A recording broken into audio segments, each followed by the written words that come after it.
Amados hermanos, muy buenas tardes a todos ustedes. El día de hoy vamos a llevar a cabo la exposición de la palabra. Ayer por algunas cuestiones técnicas no pude grabar el sermón que correspondió al culto del día de ayer. Sin embargo, pues el día de hoy me estoy dando la tarea de grabarlo. Así es que agradezco su amable comprensión y a la vez les pido por favor que oremos en este momento. Gracias te damos, Señor Dios nuestro, por la bondad y misericordia que derramas hacia nosotros.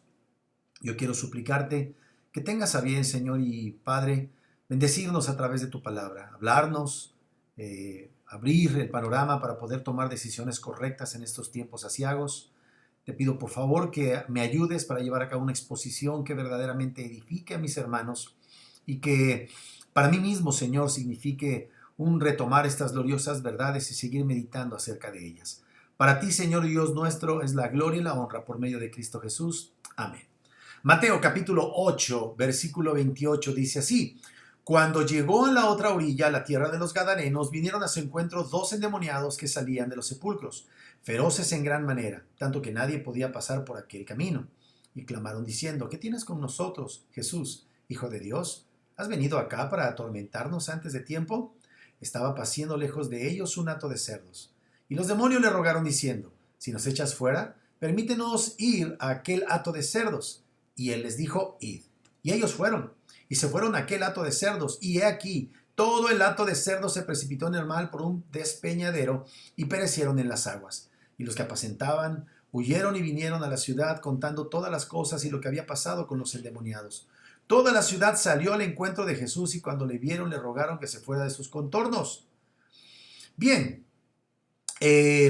a manera de introducción debemos recordar que los capítulos que van del 8 al 12 del Evangelio de Mateo, recordemos que llevan una fuerte carga temática más que cronológica, de manera tal que si ustedes ponen atención al texto puede que encuentren, no es que puede, van a encontrar este texto, esta narración en un contexto cronológico diferente en el Evangelio de Marcos y de Lucas. Bien, ahora recordemos que evidentemente cuando llegaron a la otra orilla es porque el Señor había dado la instrucción de pasar al otro lado, ¿verdad? Recordemos que el Señor había llevado a cabo una serie de actividades en la ciudad de Capernaum.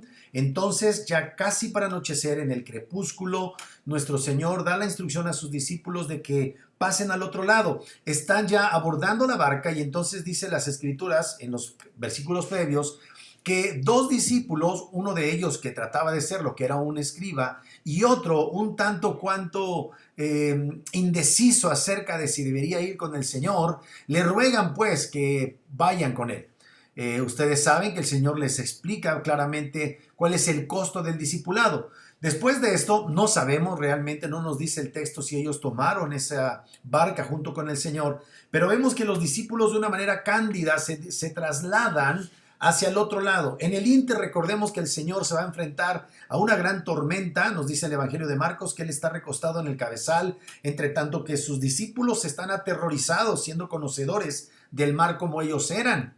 Así es que en ese momento ellos claman, el Señor se levanta, reprende los vientos, reprende las aguas, viene la calma y entonces por fin logran cruzar al otro lado.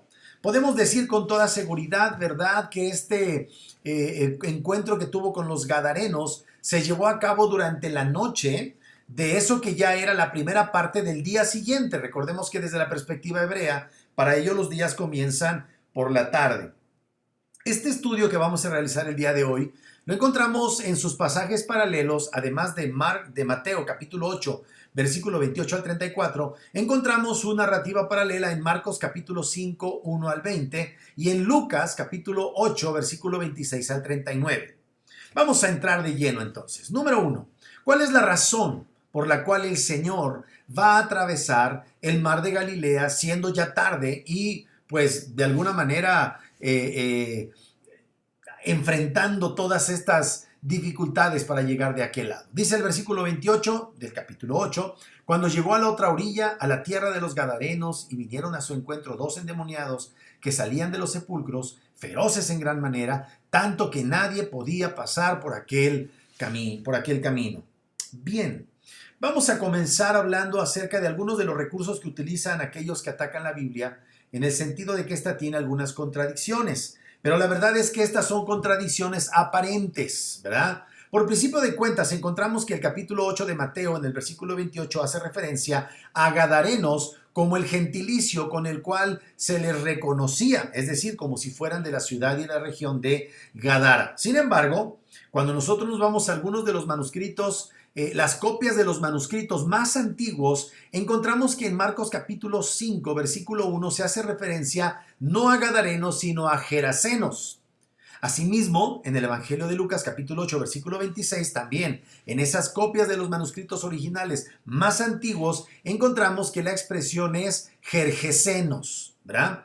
Para poder localizar dónde se encuentra esta porción o cómo podemos identificar este espacio, es muy importante que nosotros recordemos cuáles son los datos y los elementos que nos van haciendo llegar los diferentes evangelistas. ¿Verdad? Todos ellos nos dicen que era un lugar en donde había un despeñadero. Todos ellos nos dicen que era un lugar en donde había tumbas. Todos ellos nos dicen que era cerca del mar. Cada uno de los evangelios sinópticos van sumando acá la información que se les está, pues que se nos está proporcionando para poder identificar ese lugar. Como ya dije, era una región de cuevas que eran usadas como tumbas. Recordemos que las tumbas de los hebreos no eran de manera vertical, descendente, sino que realmente eran huecos o quedades en los muros, en aquellas partes que eran cavernas, y se aprovechaban. En ocasiones, estas eran labradas para poder obtener un espacio para los sepulcros. Además de que era una región donde había cuevas que eran usadas como tumbas, pues ya dije que también se habla de un precipicio a la orilla del mismísimo lago de Genesaret o mar de Galilea. Cuando nos ponemos a analizar, resulta que esto no corresponde a la región de Gadara. Gadara, si nosotros pensamos que estoy yo en la margen occidental, al cruzar hacia el este, ¿verdad? Resulta que en ese margen oriental del mar de Galilea, alrededor de unos 48 kilómetros sur-sudeste, se encontraría la ciudad de Gadara.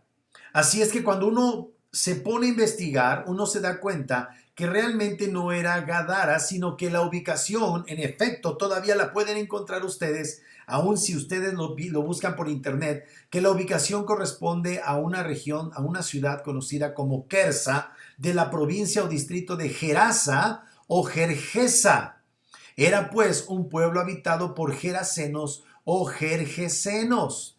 Esta era la ciudad más grande, ¿verdad?, de esta región, y estaba a unos pocos kilómetros de la costa del mar de Galilea y se extendía incluso en algunas casullas, en algún caserío, ¿verdad?, hasta la margen del mar de Galilea en esa costa oriental. La ciudad de Kersa era la capital del distrito al cual pertenecía. Estamos hablando que, dije la semana pasada, que el mar de Galilea tiene en su parte más ancha alrededor de 11 kilómetros de anchura, y entonces resulta que de Capernaum a Kersa aproximadamente hay una distancia de unos 10 kilómetros, y en efecto ahí hay un cerro, hay una protuberancia en el terreno que desciende abruptamente precisamente hacia las aguas, y en donde efectivamente hay muchas cuevas que pudieron haber sido adecuadas para la utilización como sepulturas. Así es que básicamente lo que estamos diciendo es que la ciudad de Kersa, la ubicación de Kersa con ese precipicio, fue el lugar en donde se llevó a cabo. Aquí lo que estamos simplemente encontrando en el Evangelio de Mateo parece que es una traducción incorrecta del lugar preciso en donde se llevó a cabo, y hace la referencia a un gentilicio gadareno cuando realmente pertenece a gerasenos, ¿verdad? Cuando pensamos en esta ciudad, evidentemente era una ciudad predominantemente gentil. Sus discípulos, dice la propia escritura, ¿verdad?, que ellos fueron repentinamente enfrentados por un par de endemoniados que descendía de entre los sepulcros. Dice que eran fieros en gran manera. ¿Por qué? Por la manera impetuosa en la cual se lanzaron al ataque. Ahora, cuando hablamos de estos dos endemoniados gergesenos, resulta que cuando nosotros observamos Marcos y Lucas, hay una aparente contradicción, porque tanto Marcos como Lucas refieren solamente a un endemoniado, pero aquí en Mateo, como ya estamos mencionando, se habla de dos, ¿verdad? Lo que no sabemos realmente a ciencia cierta es por qué hay esta discrepancia aparente. Sin embargo, déjenme decirles que las variaciones en los relatos es muy común aún en nuestros tiempos. Recordemos, ¿verdad?, que el evangelio, cada uno de los evangelios es según el testimonio de un evangelista. Si nosotros observamos los evangelios sinópticos, nos vamos a dar cuenta que incluso es necesario leer todos los pasajes paralelos para tener una idea muchísimo más apropiada de los eventos que ahí quedaron registrados. Así es que, por favor, es importante que nosotros notemos que tanto el Evangelio de Marcos como de Lucas no afirman categóricamente que solo había un endemoniado.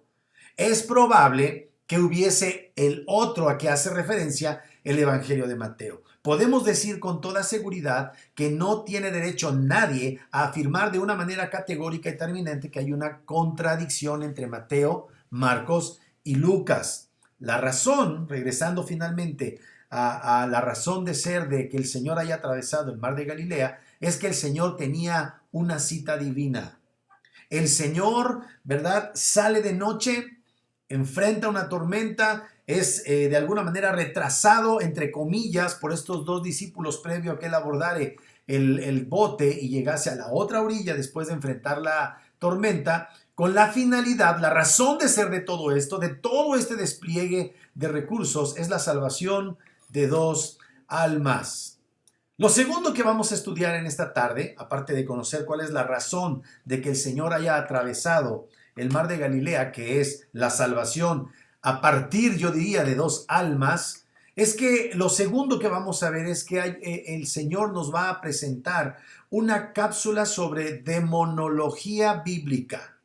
La demonología es la parte de la teología sistemática que se encarga del estudio de los demonios según se revela en la Sagrada Escritura. Aquí tenemos un evento histórico en el cual se hace una narrativa que nos va a permitir tener una idea mucho más precisa de lo que es la actividad demoníaca y de cómo es que el Señor opera en contra de ellos y cómo es que ellos pueden en un momento determinado llevar a cabo cierta actividad aquí en la tierra. Dice el versículo 28, específicamente en el énfasis al final del mismo, dice: cuando llegó a la otra orilla, a la tierra de los Gadarenos, vinieron a su encuentro dos endemoniados que salían de los sepulcros, feroces en gran manera, tanto que nadie podía pasar por aquel camino. Lo primero que vamos a aprender de demonología es que los demonios emplean el temor, la violencia y el control, cuando menos, pero emplean muchas otras cosas. Puede ser las perversiones sexuales, pueden ser, además de esto, una serie de conductas grotescas diferentes de la violencia, pero sustancialmente, en razón de lo que observamos en el Evangelio según Mateo, es que los demonios, punto número uno, emplean el temor, la violencia y el control. Dice ahí en la Escritura que eran tan violentos que nadie podía pasar por aquel camino. Marcos y Lucas nos dicen que la condición de estos pobres desdichados era que estaban bajo el poder de una legión entera de demonios.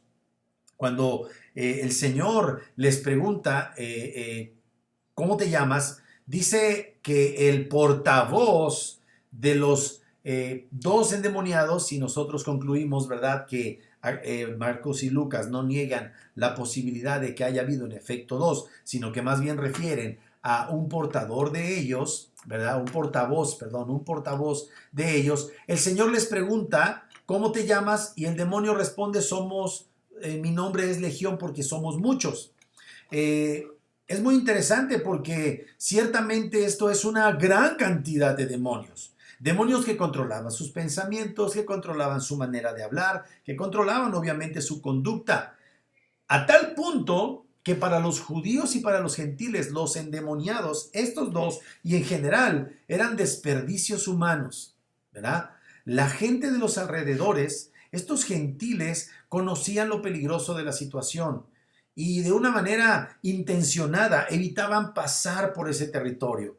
Realmente estos demonios hablaban por estos pobres endemoniados y lo que hacían era atemorizar a la gente. Lo que hacían era ser violentos y lo que hacían era controlar. Así es que lo segundo que vamos a ver acerca de demonología bíblica en esta tarde es que los demonios identifican y temen a Dios. El versículo 29 nos dice, y clamaron diciendo, ¿qué tienes con nosotros, Jesús, Hijo de Dios? ¿Has venido acá para atormentarnos antes de tiempo? Los demonios identifican y temen a Dios. Literalmente es como si le hubieran gritado, ¿qué tienes que ver con nosotros? ¿Por qué nos molestan? Y además reconocen a Jesús como Hijo de Dios. Hay veces en que los demonios tienen una mejor teología que muchos de los supuestos creyentes. Eso no significa que se les debe creer a ellos, pero ciertamente ellos tienen un conocimiento acerca del carácter de Dios que muchas veces, reitero, muchos no tienen y que está revelado en la Santa Escritura. Lo tercero que vamos a ver en esta tarde es que los demonios conocen su indefectible destino eterno. Los demonios conocen su indefectible destino eterno. ¿Qué quiero decir con eso? Ellos saben acerca del gran día del juicio. Saben que en algún momento esta libertad relativa que tienen para moverse debajo del cielo de la gloria de nuestro Dios cesará definitivamente. Dejarán de recorrer la tierra y el cielo que está sobre la tierra, entre la tierra y el cielo glorioso de nuestro Dios, y serán encadenados. Efesios capítulo 2 versículo 2 dice que antes nosotros andábamos conforme al príncipe de la potestad del aire. Ciertamente podemos nosotros entender que los demonios se mueven en el ámbito de la atmósfera. Negar la realidad sobrenatural es una necedad. Los que somos genuinos creyentes, los que atendemos a la santa palabra de Dios, sabemos que hay una realidad espiritual moviéndose. Incluso en el mismo libro de Efesios, en el capítulo 6, cuando se nos habla de ese día malo, se nos dice que nosotros vamos a enfrentar a huestes, a gobernadores de las tinieblas, a una estructura demoníaca, y es evidente pues que estos se mueven en las regiones celestes. A diferencia, cuando ustedes observan el texto del Evangelio si ustedes observan el libro de Efesios, se darán cuenta que hay una palabra que determina dónde está nuestro Señor, dónde se lleva a cabo la bendición de todos aquellos que hemos sido escogidos para salvación, y de aquel lugar distinto en donde se encuentran los demonios. Cuando hablamos de la gloria de Dios, se habla de los lugares celestiales. Cuando hablamos de los demonios, se habla de las regiones celestes. Entiéndase, en la atmósfera. Ciertamente Dios ha permitido la habitación en estas regiones bajo el cielo de su gloria de demonios, demonios que están empeñados en realizar sus misiones destructivas. Los demonios odian a los hombres, no importa que los hombres les rindan culto, porque ciertamente hay hombres que les rinden culto a este tipo de entes demoníacos. De hecho, lo que están haciendo es asumiendo, cuando ellos ven al Señor, ellos están asumiendo, los demonios que controlaban a estos pobres hombres de Gerasa, asumen que su castigo final y terrible será exactamente en ese momento. Algo que podemos ver es que evidentemente ellos no conocen todas las cosas. Los demonios no son omniscientes, los demonios no saben todas las cosas. Ciertamente son más poderosos que nosotros, los seres humanos, pero no saben todas las cosas. Claramente ellos están mostrando que parece que tienen la capacidad de diferenciar entre la primera y la segunda venida de nuestro Señor Jesucristo. Tienen la certeza de hallarse frente a frente de aquel gran antagonista que es el Señor Jesús, Dios hecho hombre, la segunda persona de la Trinidad. Aquel al que el Padre Celestial le ha dado toda la autoridad para llevar a cabo su juicio final.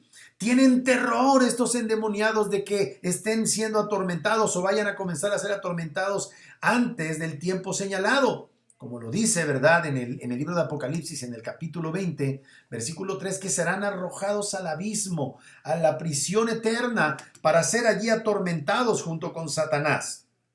Así es que ven llegar al Señor y como inmediatamente empiezan a ver, de acuerdo con lo que narra Marcos y Lucas, nuestros pasajes paralelos, empiezan a ver que el Señor inmediatamente comienza a ordenarles que se vayan y entonces ellos dicen, ¿qué tienes que ver con nosotros? ¿Ya nos vas a aterrorizar? Así es que ellos no tienen conocimiento absoluto de todas las cosas, tienen un entendimiento acerca de quién es Dios y saben que van a enfrentar un destino eterno que es terrible.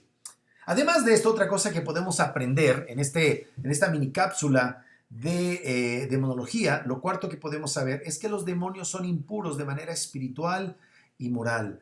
Los demonios son impuros espiritual y moralmente. Mateo 8:30 dice, estaba paciendo lejos de ellos un hato de cerdos. Es muy interesante la referencia porque los cerdos son considerados en la ley mosaica como animales inmundos. Metafóricamente, el cerdo representa la vida impura del hombre natural, del hombre irregenerado delante de Dios. Cuando pensamos en que ellos solicitaron irse a vivir a los cerdos, es muy interesante porque ellos solo pueden habitar y controlar a inmundos, ¿verdad? Esto nos da una pista por qué un demonio no puede poseer a un genuino creyente, porque un genuino creyente no es inmundo, según la propia palabra de Dios, ¿verdad? Por cierto, tampoco vamos a negar esto, que si bien, también es cierto que si bien los demonios no pueden poseer ni pueden controlar desde adentro, a manera de reinado, la vida de un creyente, eso no significa que Dios pueda conceder o que no pueda conceder un permiso a los demonios para que estos hagan padecer a los creyentes. Escuchen lo que les estoy diciendo.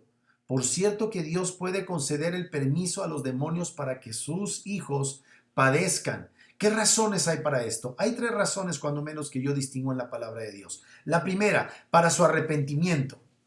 Dios puede entregar a un creyente mediante un ejercicio de disciplina eclesiástica que busca la reintegración de este creyente pecaminoso de una manera burda, para que se produzca arrepentimiento en él.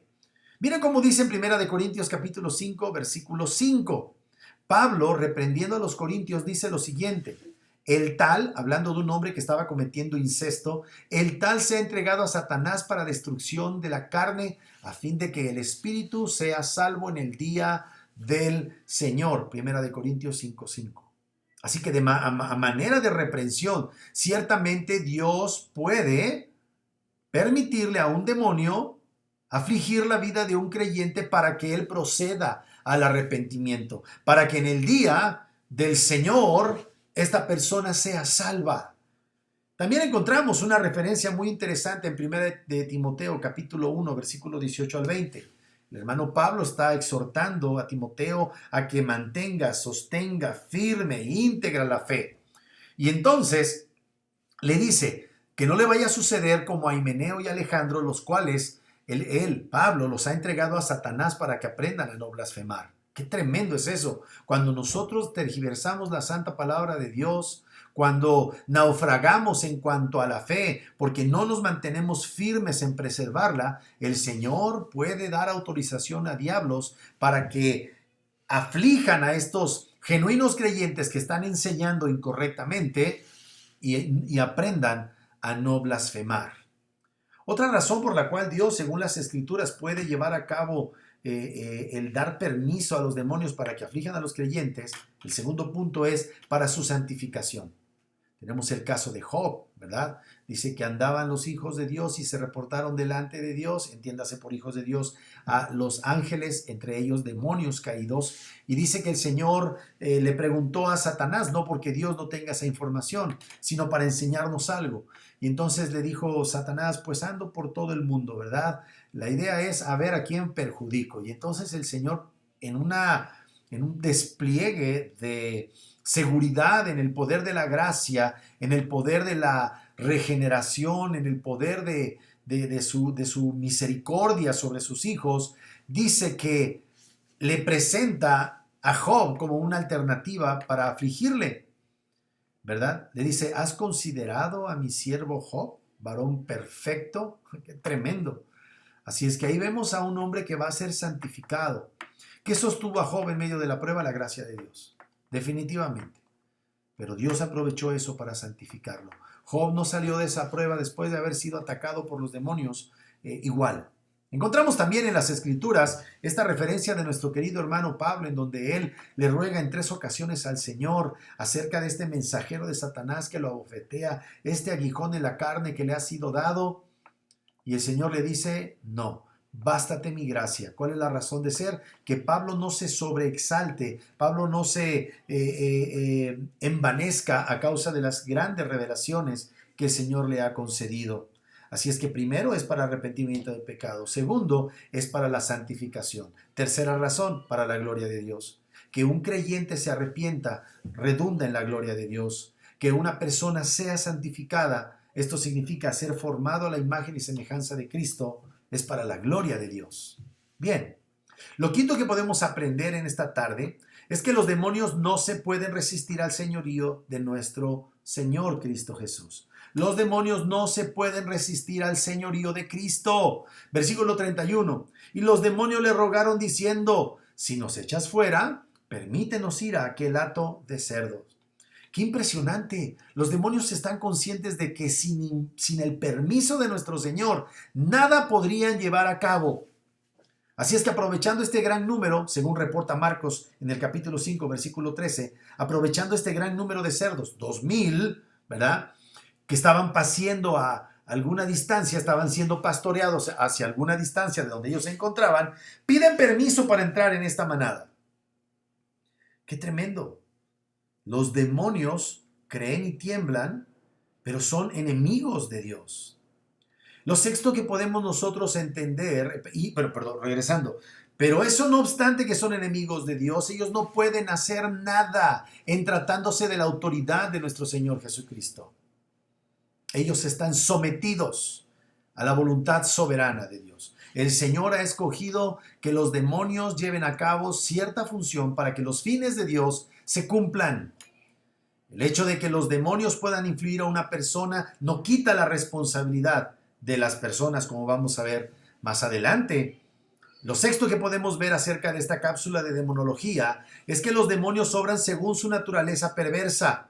¿Cuál fue la razón de esta petición de los demonios? Pues seguramente continuaban con ese torcido deseo de controlar y de destruir. Ellos manifestaban un deseo siniestro. Es muy probable, no lo dice claramente el texto, pero bien podemos concluir por la naturaleza de los diablos que ellos buscaban que los propietarios de los cerdos, al ver destruida su posesión, se llenasen de enemistad en contra de nuestro Dios. Podría haber otras muchas razones, no lo sabemos con claridad, pero sí podemos decir que los demonios actúan conforme a su naturaleza torcida. Ellos odian a Dios, aborrecen a Dios. Ahora es muy interesante porque nuestro Señor concedió esa petición. En el versículo 32 dice, Él les dijo, id, y ellos fueron. Y se fueron a aquel hato de cerdo, y he aquí, todo el hato de cerdo se precipitó en el mar por un despeñadero y perecieron en las aguas. La pregunta es, ¿por qué permitió nuestro Señor Jesucristo que esto ocurriese?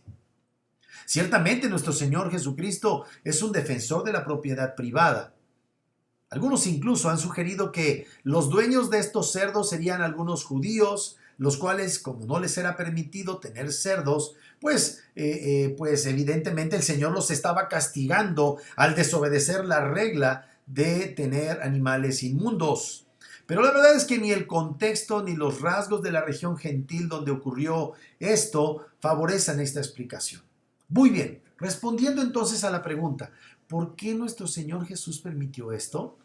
Las razones podrían ser estas. Uno, el Señor Jesucristo sabía que los demonios tenían razón en insinuar que aún no había llegado el tiempo de su confinamiento final en el infierno. Así es que el Señor tenía que dejar en claro que esta era su primera venida y que este juicio final definitivo se realizaría en su segunda venida. Cuando el Señor venga con sus ángeles de su gloria, cuando el Señor resucite a los creyentes y a los que han de comparecer ante el gran trono blanco, y ahí es donde el Señor, al final, después de llevar a cabo el veredicto, lanzará al Hades, lanzará al diablo, al falso profeta, y los enviará junto con toda su hueste de demonios a este lugar de tormento eterno. Así es que el Señor, evidentemente, quiere dejar en claro que esta no es su segunda venida y definitiva. También hay una razón muy importante. El Señor les quiere dar una lección a los habitantes de esta región. Los habitantes de Gerasa, como lo llama Mateo, para no salirnos del contexto, para esta región necesitaban, en este caso gadarenos, perdónenme, los habitantes de esta región, realmente gerasenos, necesitaban aprender que las personas, en este caso los endemoniados, son de más valor que los cerdos. El valor de la vida humana sobrepasa por mucho la vida de los animales. Los seres humanos están por encima de los animalitos. Es terrible ver ahora la decadencia de nuestra sociedad que le da más importancia a la vida de animales que a la vida de los seres humanos. Se está tratando de cuidar que no se extingan las tortugas, pero sí se permite de una manera masiva, terrible, genocida, el aborto. Así es que debemos considerar todas estas cosas. Gracias a Dios por nuestras mascotas, ¿verdad? Son una cosa hermosa. No obstante, si tenemos que hacer una decisión entre un ser humano y un animal, definitivamente la vida humana tiene mayor importancia, ¿verdad? Y que los hombres de esta región necesitaran esta lección es evidente, porque en el versículo 33 y 34 nos dice que cuando les reportaron acerca de esta pérdida, ellos le pidieron al Señor que se fuera de sus contornos. Vamos en un momento más a hablar más de ello. El tercer punto, ya pasando de la cápsula acerca de la demonología que podemos observar, es que nuestro Señor Jesucristo usa a los demonios para exhibir la maldad del hombre caído. Este punto es importantísimo.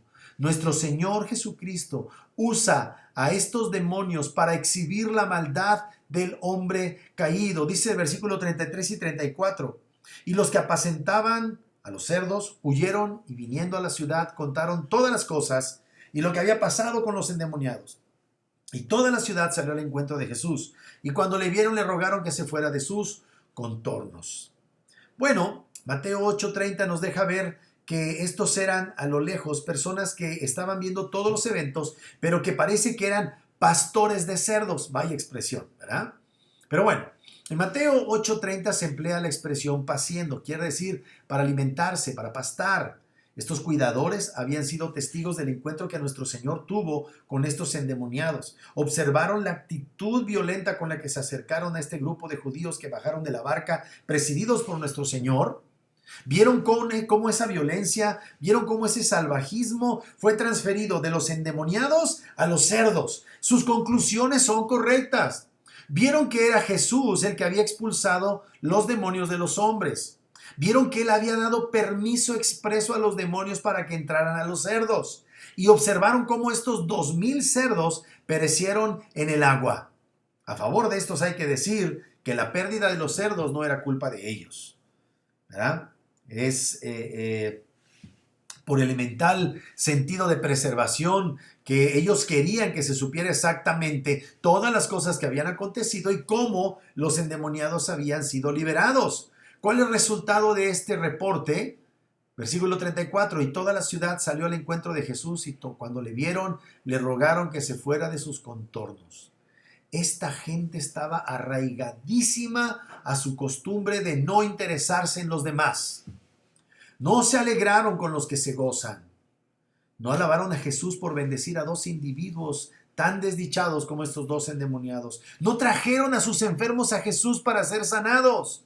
Mucho menos rogaron que sanaran sus almas.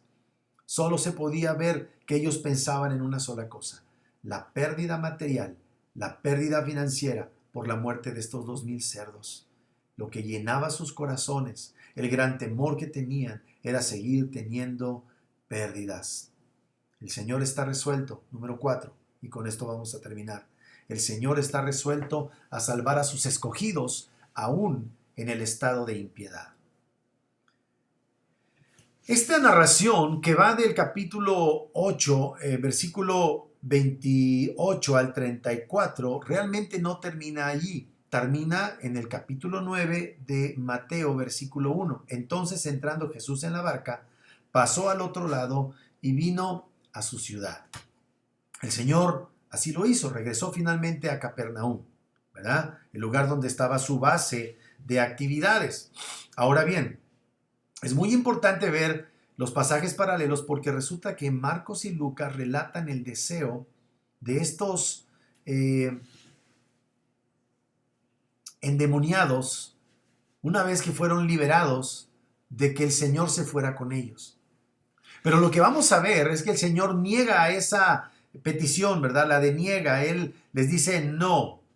Y ellos van a ser la ocasión para que nosotros veamos el deseo de nuestro Dios, esa santa resolución de nuestro Señor Jesucristo de salvar a la gente perversa de esa región. ¿Qué es lo que Dios va a hacer? Aunque en Mateo vemos que Él consiente en la petición de irse, vemos que no se va completamente en el sentido de que Él dejó a 2 misioneros en esa región de Gerasa para llevar a cabo la predicación del Evangelio. Dice la palabra de Dios en Marcos 5, 18 y 20 que el Señor, cuando le pide a este hombre, maestro, quiero ir contigo, el Señor le dice, no, vete a tu casa, vete a los tuyos y cuéntales cuán grandes cosas ha hecho el Señor contigo. El Señor tenía algunos escogidos en esa región, empezando por 2 endemoniados. La Biblia dice que de lo vil y de lo menospreciado se ha valido Dios para avergonzar lo que es. Así es que aquí vemos a 2 más. Empezamos el capítulo 8 con un leproso, continuamos con el gentil que tenía un siervo enfermo, terminando, ¿verdad?, con esta mujer, la suegra de Pedro, muchos sanados, muchos liberados de los demonios, 2 personas que no concurrieron finalmente, si es que así fue, lo más seguro, que no fueron en la barca. Y ahora es muy interesante. 2 discípulos le pidieron al Señor ir con él y el Señor les dice el costo. Los otros discípulos cándidamente se han subido a la barca, están siendo testigos de todos estos eventos y ahora resulta que llegan al otro lado, ven la salvación, ven la liberación de estos endemoniados y observan cómo a estos genuinos discípulos el Señor les dice, no vayan conmigo, vayan con su familia, vayan a su casa, vayan a su ciudad y prediquen acerca de mí. Qué gloriosa es la palabra. Cristo Jesús siempre triunfa sobre los corazones empedernidos de la gente cuando estos son sus escogidos. Estos endemoniados gerasenos debieron haberle predicado a todo el pueblo. Eran un recordatorio de la dureza del corazón del pueblo, pero eran a la vez el testimonio del amor y la gracia de Dios hacia esa región de gente dura. Dios todavía quiere salvar a gente dura. Si tú en esta tarde estás observando esta predicación y estás endurecido a causa del pecado, yo te invito, yo te animo, yo te exhorto y yo te ruego, cree en el único que puede salvar tu alma de la justa ira del Padre de nuestro Señor Jesucristo. Quizá no estábamos en la condición de endemoniados, pero ciertamente hacíamos cosas que nos han alienado, nos han separado, nos han enemistado con el Dios de las Escrituras, porque todos hemos pecado, todos hemos quebrantado sus mandamientos. Y aquí tenemos esta muestra maravillosa del Hijo de Dios en una misión de rescate para salvar lo que se había perdido. Cree en el Señor Jesucristo. Vuelve en tus sentidos. Y si tú has creído en el Señor Jesucristo, ya gózate en la fidelidad de Dios. Imagínate cómo era tu vida, no te imagines, recuerda cómo era tu vida antes de que Él llegase con su gloriosa misericordia, compasión y gracia y te salvase. El Señor cruzó el mar de la eternidad para llevar a cabo la gloriosa obra de rescatarnos, viviendo y muriendo en una cruz por nosotros los pecadores. Vamos a orar. Nuestro Dios, te damos muchas gracias en esta tarde por tu misericordia, por tu amor y tu fidelidad. Yo te pido que quieras tú hacer llegar este mensaje a muchos, que quieras tú bendecir tu palabra, hacerla eficaz, para que muchos que quizás son endemoniados, gadarenos o gerasenos o donde estén, vengan al conocimiento de tu santo nombre. Te pido, Señor Dios, que nos des fuerza, sabiduría y poder para el día malo, y tomar de ti la fuerza, Señor Dios, para perseverar en medio de las luchas. Pido por mis amados hermanos, los que han escuchado este sermón, rogándote humildemente, Señor, que los bendigas, los guardes y los colmes con tu favor. Te doy gracias en el santo nombre de Cristo Jesús. Amén. Amén. Que Dios te bendiga ricamente, que tengas una excelente tarde. Estamos llevando a cabo la grabación de nuestros sermones. Yo te invito a que estés pendiente, te suscribas al canal. No nos interesa de ninguna manera tener grandes multitudes, pero que aquellos que estén interesados en continuar escuchando este precioso evangelio, pues nos acompañen semana a semana.